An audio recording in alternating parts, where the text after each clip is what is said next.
Movie की शुरुआत में हमें दिखाया जाता है कि एक शहर जो बिल्कुल लगभग खाली जैसा लगता है। तभी वहाँ पर एक गाड़ी आती है और गाड़ी में से निकलते हैं मिस्टर ली अबोट। मिस्टर ली अबोट के बेटा जो मार्कस है उसका आज बेसबॉल का मैच है और ये यहाँ पर कुछ शॉपिंग के लिए आए होते हैं। और इधर दिखाया जाता है एवलिन को जो बच्चों के साथ पार्क में खेल रही होती है। मार्कस जब मैच के लिए जाते हैं और वहाँ जब ऑरेंज को काटते हैं तब उनकी बेटी रेगन उनसे कहती है कि आप रहने दो, ये मैं काटती हूँ। रेगन बोल नहीं सकती लेकिन वो सुन सकती है और सारी बातें इशारों में ही वो समझती है और समझाती है। इधर दिखाया जाता है कि मैच के बीच में ही सब आसमान की तरफ देख रहे होते हैं क्योंकि आसमान में कुछ अजीब सी हलचल हो रही होती है। सब डर जाते हैं, सब चौंक जाते हैं क्योंकि वहाँ उन्हें एक यूएफओ दिखाई देता है। तब मैच को ड्रॉ करके वो सब वहाँ से जाने का डिसाइड करते हैं और तभी उन पर एक एलियन अटैक होता है जो सबको मार रहा होता है। ली वहाँ से भागता है। इधर एवलिन भी अपने बच्चों को लेकर जान बचाकर भाग रही होती है लेकिन एलियन चारों तरफ हमला कर देते हैं।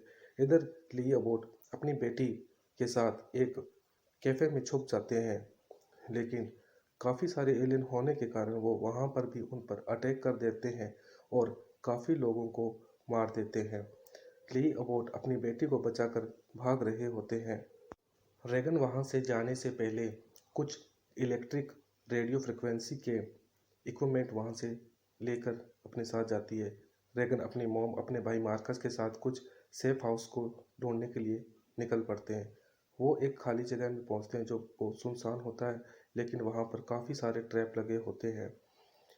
जैसे ही सब इधर उधर दौड़ने लगते हैं तो मार्कस का पैर एक ट्रैप में फंस जाता है और वो बुरी तरीके से जख्मी हो जाता है।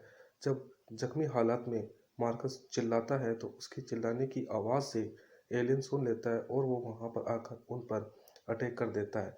लेकिन रेगन उस रेडियो फ्रिक्वेंसी को ऑन करती है जिससे वो बहुत कमज़ोर हो जाता है और इसी बीच एवलिन उसे शूट कर देती और मार देती है। इन्हें दूर से एमेट देख रहा होता है।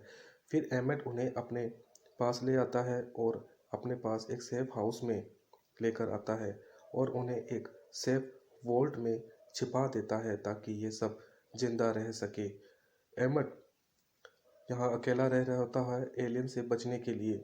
वो एवलिन से कहता है कि यहाँ मैं सिर्फ अकेला हूँ, यहाँ ज़्यादा खाने की चीज़ें नहीं हैं, आप लोग प्लीज़ कल यहाँ से चले जाओ। तब एवलिन कहती है कि हमें यहाँ रहने दो, बाहर हालात बहुत ख़राब है। लेकिन एमेट नहीं मानता। तब एवलिन उसे अपनी बेटी दिखाती है जो एक बॉक्स में वो अपने साथ रखती है। वो कहती है कि प्लीज़ इसकी तरफ देखो, इस मासूम को तो बचाने के लिए कुछ तो सोचो। तब एमेट मजबूर होकर मान जाता है और इधर रेगन को रेडियो फ्रिक्वेंसी पर कुछ अलग प्रकार के सिग्नल आते हैं जिससे उसे ऐसा लगता है कि कोई कहीं से सिग्नल उसे भेज रहा है या फिर कोई अपने जिंदा होने का सबूत रेडियो सिग्नल पर भेज रहा है। वो अकेले ही उन्हें ढूंढने के लिए निकल जाती है। जब एवलिन को इस बात का पता चलता है तो वो एमेट को कहती है कि तुम प्लीज़ जाकर मेरी बेटी को वापस ले आओ। वो एमेट से रिक्वेस्ट करती है कि प्लीज़ तुम जाओ और मेरी बेटी को वापस ले आओ। इधर दिखाया जाता है कि रेगन पर एक एलियन अटैक कर देता है। वो उसे मारने के लिए आगे बढ़ता है लेकिन तभी पीछे से एमेट आकर उसे बचा लेता है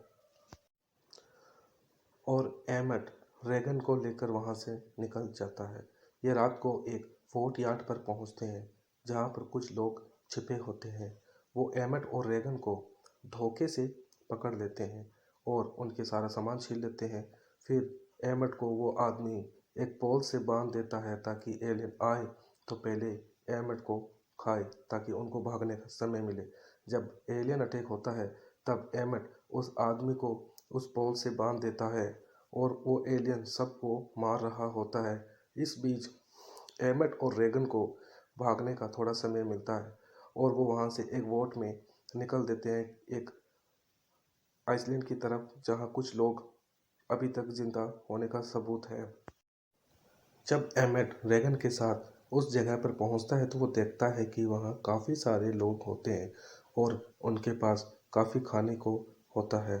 तब वहाँ एक आदमी आकर एमिट को पूछता है कि क्या वहाँ पर और कोई भी जिंदा है, तब एमिट कहता है कि हाँ, कुछ लोग अभी भी जिंदा है लेकिन उनकी हालात बहुत ख़राब है। वो लोग एमिट और रेगन की बहुत हेल्प करते हैं, उन्हें खाने को कुछ देते हैं और एमिट उनसे पूछता है कि वो रेडियो फ्रिक्वेंसी आप कहाँ से भेज रहे थे। अगले दिन एमिट देखता है कि वहाँ एक एलियन उनके पीछे आ जाता है और वहाँ उस जगह पर वो सब पर अटैक कर देता है, सबको मार रहा होता है। तब वो आदमी एमिट और रेगन को लेकर एक कार में उस जगह जा रहा होता है जहाँ से वो रेडियो फ्रिक्वेंसी भेज रहा होता है। लेकिन वो आदमी वहाँ पहुँचकर कहता है कि मुझे मेरे परिवार के पास वापस जाना है। लेकिन तभी उस पर भी एलियन अटैक करता है और उसे खींचकर बाहर निकाल देता है और वो एलियन उस आदमी को मार देता है।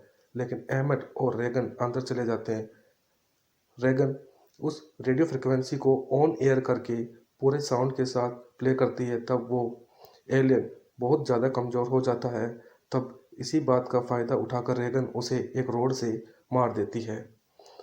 ये वीडियो यहीं तक। Thanks for watching. प्लीज़ दोस्तों, वीडियो को लाइक करें, सब्सक्राइब करें। Thanks for watching. थैंक